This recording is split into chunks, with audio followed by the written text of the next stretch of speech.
Hello everyone. We already hope that you have already seen our videos on the different sections like ESI, FM, management with respect to RBI Grade B exam pattern and the strategy. Hope you have already seen our numerical video analysis also. Today the agenda is to mystify or rather demystify some of the myths which students have with respect to RBI Grade B exam. Those myths are very risky. The preparation based on those myths can lead you in a wrong direction. So we want you to do not get into that trap. So that's why it's a little effort from our side to demystify all the myths that a common student is having these days. Before we start, we must tell you that the myths vary from person to person. So an experienced person who has given RBI Grade B for the past 1 or 2 years might not have these myths because he has gained knowledge from his experience and he knows what is right for the exam, from where to read, how much to read, how much effort to spend. But these myths what we are going to discuss are very common to the people who are new to RBI Grade B exam.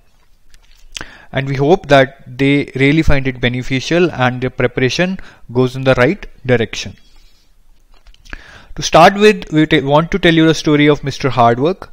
Mr. Hardwork is a very hardworking guy. His dream is to get into RBI Grade B, but in spite of putting all the efforts, he is not able to make it to the RBI Grade B. So his dream still remains elusive to him. Now, there are some myths which Mr. Hardwork is having, and many people can connect with Mr. Hardwork because they are also having these myths. So the myth one, which is really common, is that most of the people who got about nearly 170 or 175 marks feel that they just missed the cutoff for interview by 1 or 2 marks because the interview cutoff was around 176.75. So they think that if they would have got 4 to 5 marks more, maybe they would have got the interview call and then maybe they would have made it to the final list. But that is a very wrong perception. Let me illustrate you through an actual figure. So the cutoff for RBI Grade B 2016, which is the final cutoff including the interview, was 225.50.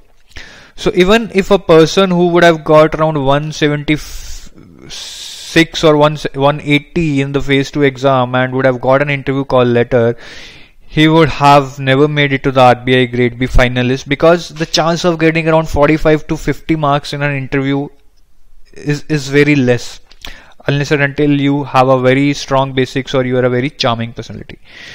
So ideally in phase 2 you should target 200 marks because on an average you just think that you will get 25 marks in an interview. On a good day you may get more, or even on a bad day you may get even 20 also. So at least target 200 and maybe 210 in the phase 2 before the interview. Now myth 2 is that ESI and FM are tough and I shall prepare for them. I shall score good in ESI and FM and I should be good to crack the exam. So those people feel that English is very general. They have been doing English as class 5th. They have been writing comprehensions or the presses right from their schooling.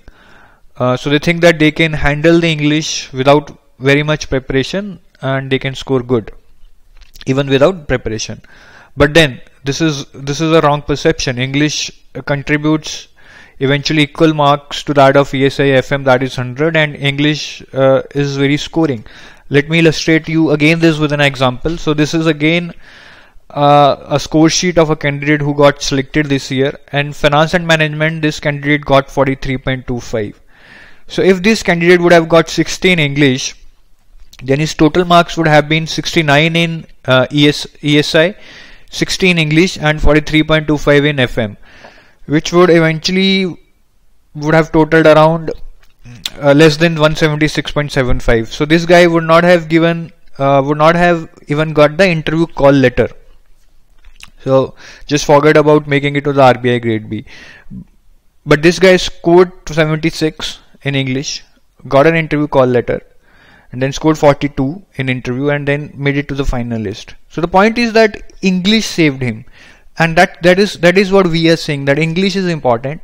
If you put little extra effort, the examiner is going to like your answers, and definitely he is going to give you extra marks as compared to your peers who are giving the exam. Now the myth 3 is that summary of economic survey shall be enough. Most people feel that economic survey is very big and reading it cover to cover shall be wastage of time. They believe that they will do smart work and read only the summary from various sources. But then this is a very risky and a wrong perception. Let me again illustrate through an example. Suppose the actual figure, the cutoff this year was 225.50, and this is again a score sheet of a candidate who scored 223. So the candidate just missed by 2.5 marks. I know the feeling is very awful when you see these kind of mark sheets, that candidate has put effort throughout the year and then just missed by 2 marks. But then this tells you the importance of each and every mark. So if you read in summary of economic survey, you might be able to attempt 6 or 7 questions out of 10, but then you're leaving those 3, and those 3 marks might in the end decide your fate. So guys, each and every mark is important, and when you're very sure that certain portion from the syllabus or from any report is going to fetch you good marks, read it thoroughly, read it from cover to cover. Now the myth 4 is that RBI has mentioned so many books in the syllabus and I shall read through all the books from cover to cover. This would give you an advantage over others, and then you can make it to the RBI Grade B finalist. But this is just a wastage of time and more of a pressure that you would be building upon you. The point is that don't blind your vision by reading too many books. You can ask anyone who has appeared and cleared RBI Grade B exam in the past years about how many books to read. Nobody will tell you that read all the books mentioned in the syllabus.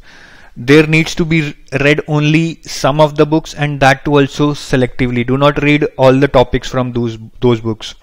Sit with the syllabus, find the topics in the syllabus in a book, read through it. Practice the MCQs, and do not try to read one topic from too many books. That will just confuse you. So the point is, be smart.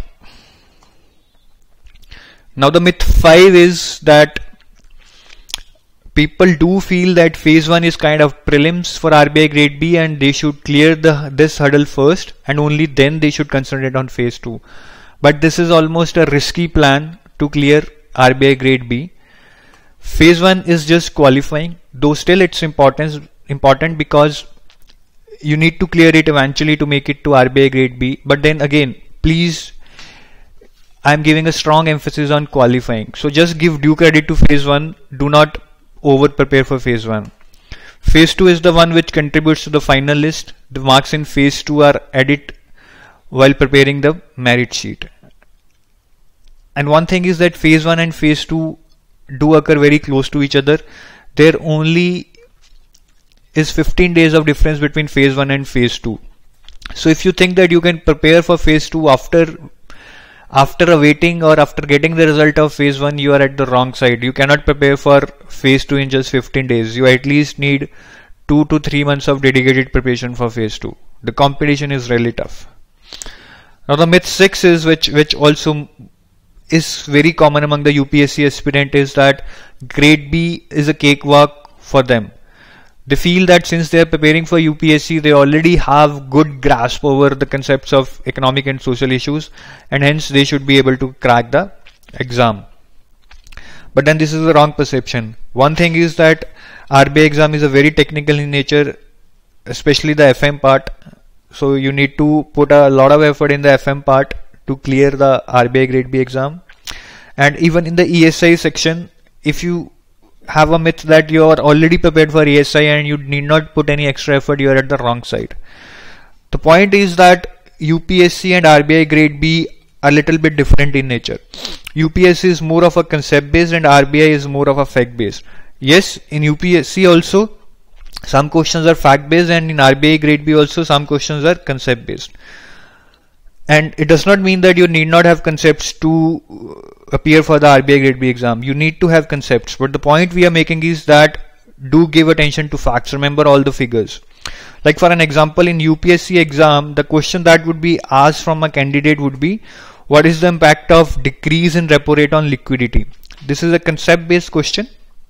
If you know the concept of repo rate and liquidity, you can easily answer that. On the other hand, the question in RBI Grade B exam would be, how much repo rate was increased in recently concluded MPC review meeting? So this is purely fact based. You need to remember the number or maybe the dates on which a certain event happened. I again repeat, fact based does not mean that you need not work on your concepts, and this year the paper might be more of concept based also, but going by the past pattern, you need to give due credit to the facts, like what numbers, what figures, etc. Well, what's the moral of the story? What's the takeaway? The takeaway is that you should aim for at least 200 plus marks, somewhere near about 210 in phase 2 out of total of 300 marks. That should make you safe. Do not ignore English. Practice essays, praise and comprehension on daily basis. Get them evaluated by your mentors, by your peers, by your teachers. The third point is be smart. Do not run behind books. Do not keep collecting books. Do selective reading as per the syllabus, and then try to find the related things which are out of syllabus and can come in the exam. The fourth point is economic survey is like a gold mine of marks.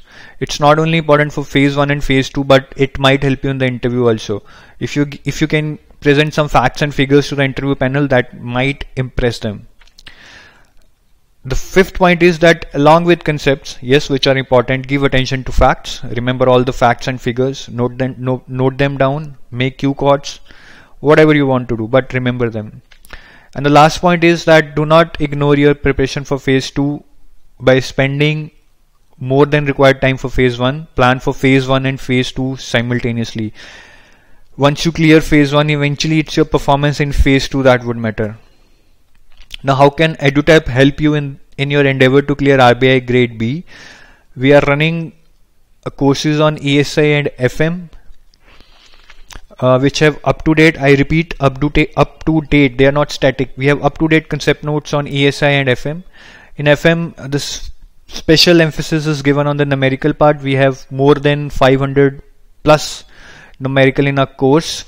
You can know about more on the pattern of numerical and what EduTap is offering in a separate video on our YouTube channel. And then we know that everybody is going gung-ho about MCQs. Yes, MCQs are very important to apply your concepts or practice for the exam, and we would be giving you plenty of MCQs. At this time we can commit to a figure of 5,000, but that is just a conservative figure. We will go beyond that. So do not worry about from where you will get MCQs, how many MCQs. Just keep practicing them. We will give you more and more. And then current affairs, which are important part of RBI Grade B exam, especially in the ASI section. So we are covering all the important reports like economic survey, budget, RBI bulletins, HDR, WDR, monetary policy review report, RBI annual report, report on demonetization by RBI, etc., etc., etc. through MCQs. So you read through these reports, then apply your concepts or check your knowledge that you have learned by practicing or by attempting the MCQs.